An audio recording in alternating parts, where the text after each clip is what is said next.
series called Bear With Me, and in this one I'm going to explain more about the Bear application on the iOS and iPadOS. The way I broke down this tutorial is first I will explain the user interface of the application, then I will explain the operations and data management, and finally organizations, how you can organize your notes and everything on the application. Then I run a comparison on the iPadOS and show you the extra features that the iPadOS version of the Bear application has. Opening the application, you will see a clean list of your notes, which is ordered based on the last modified. You have create button. If you slide down from the top, you will have access to the quick search and you can search among all your notes. Sliding to the left, you will get an access to all the hashtags or categories you created in your notes. On top of here, there's a three dot. If you tap on it, change theme and some data management, including the tag list sorting. Then you have an indication of iCloud sync, and on the bottom you have your settings. Going back to the main screen, you have your create new note button here. And if you tap on notes up here, you will get some additional options how to view your notes. For example, preview style, it can be medium, small, or large. Swiping right on any note gives you two options. One is to pin the note or delete the note. Pinning a note will make it appear on top of the list automatically, and deleting a note wouldn't completely remove it from the system. So if you go back to your trash, you should be able to see all your deleted notes.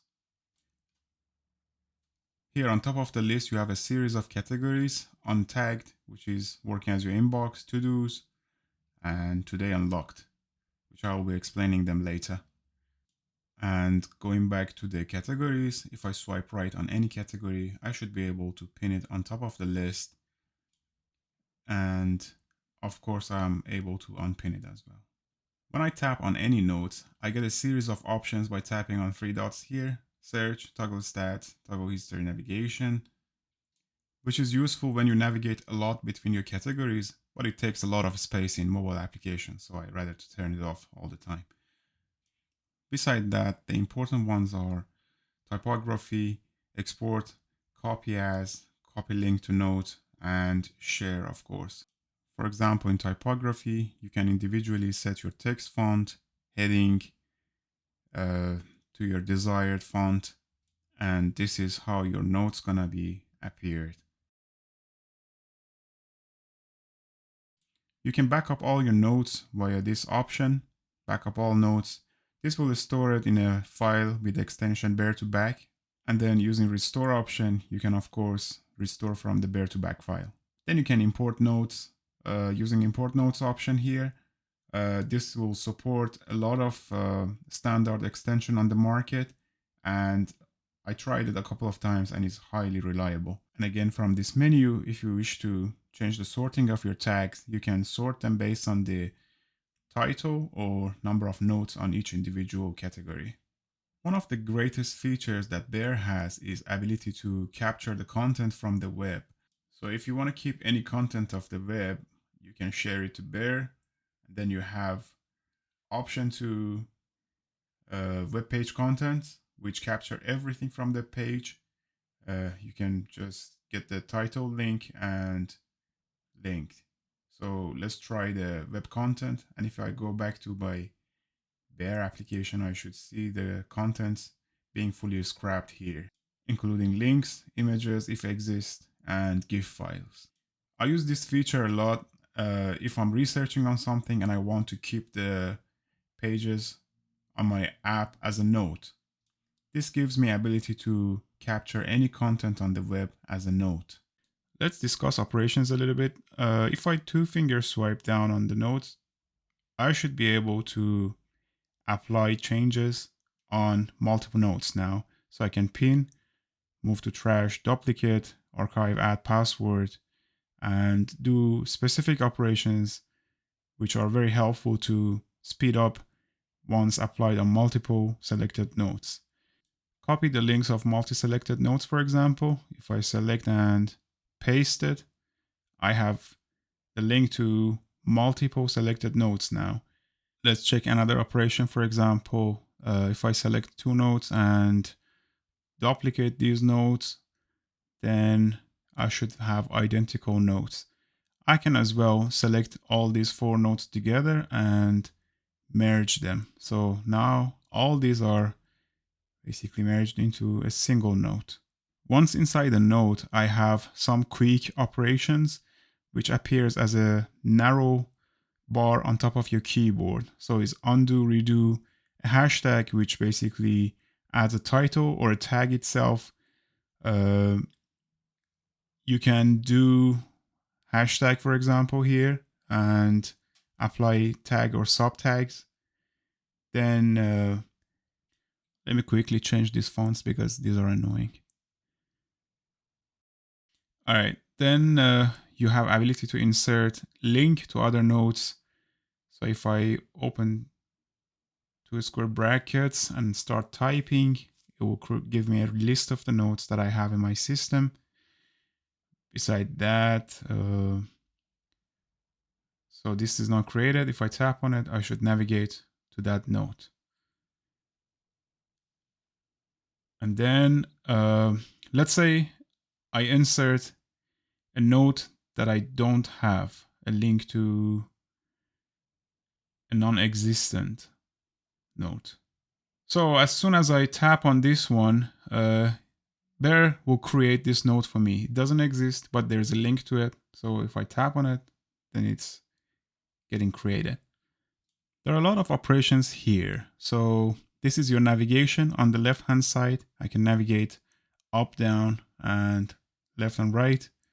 If I'm in the middle of a line, H button directs you to your headers. So you can apply different titles, H1 to H4. I have ordered and unordered list here.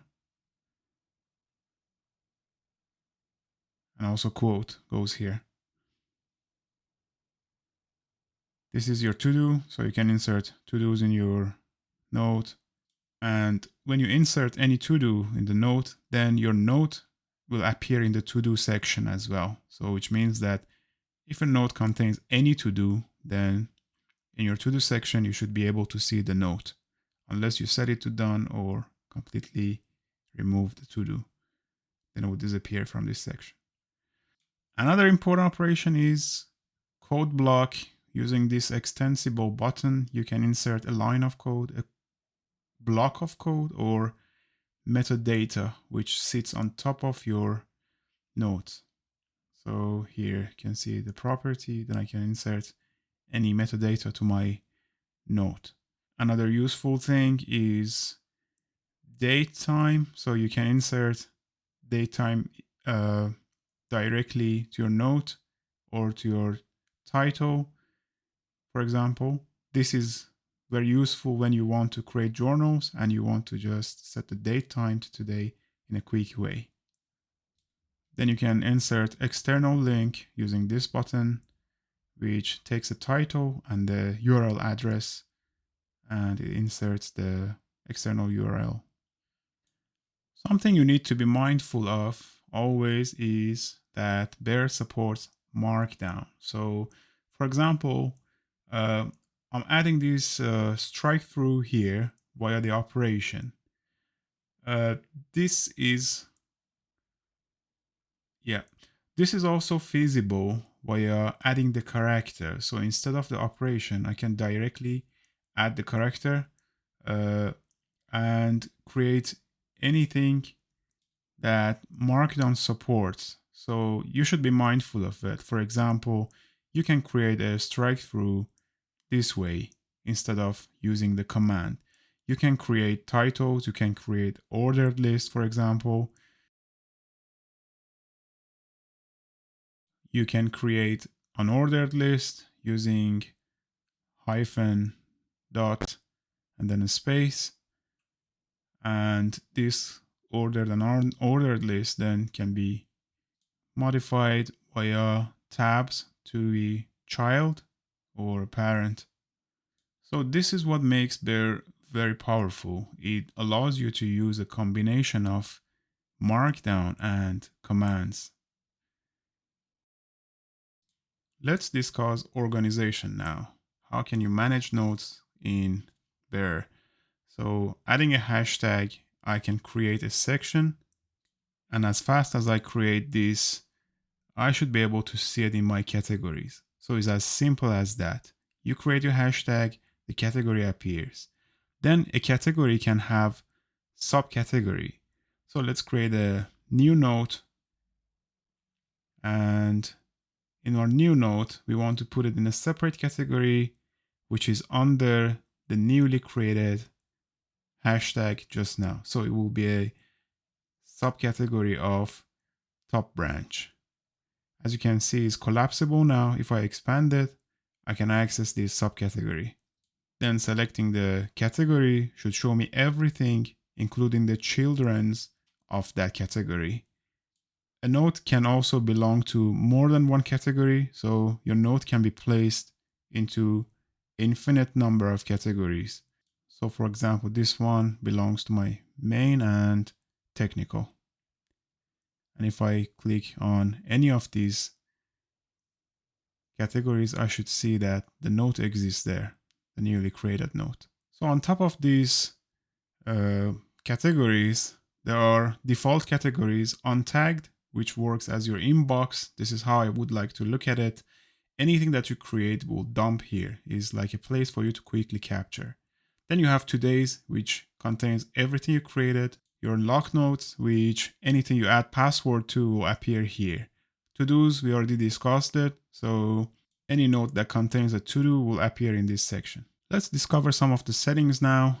In your settings, general, you have ability to hide markdowns. You can autocomplete tags, web links as you type, keep tags during export, and ultimately the default header once you create a note. What would you like it to be? Then you have typography, which we looked into. This is purely for appearance of the note. You can change themes, sizes of the fonts, and generally anything related to note style.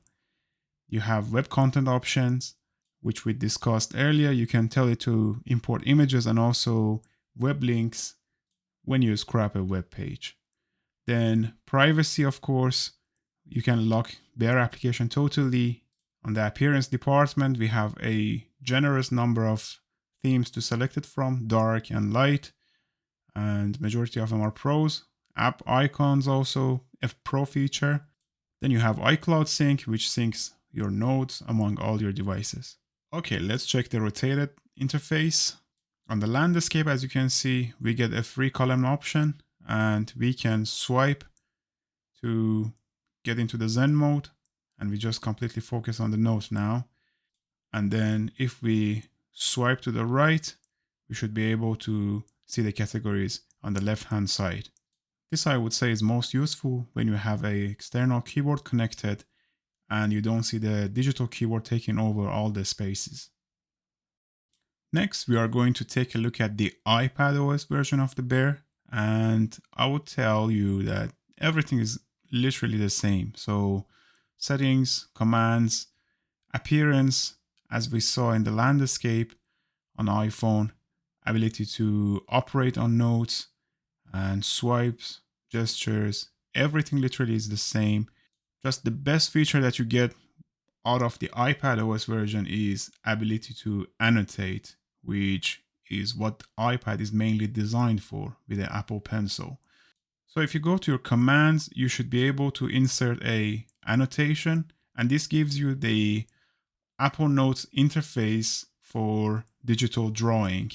And you can select between all these tools as you can select in Apple Notes. With the latest iPad and Apple Pencil Pro, you get the features like the click and also the quick selection tools. You can draw with fingers. You can basically double tap to undo anything you did. And then, as you can see, the drawing is very fluid. I like this feature because you can get what Apple Notes has to offer in a robust application like Bear. This drawing field is collapsible also and expandable, so I can expand it to get more space for drawing.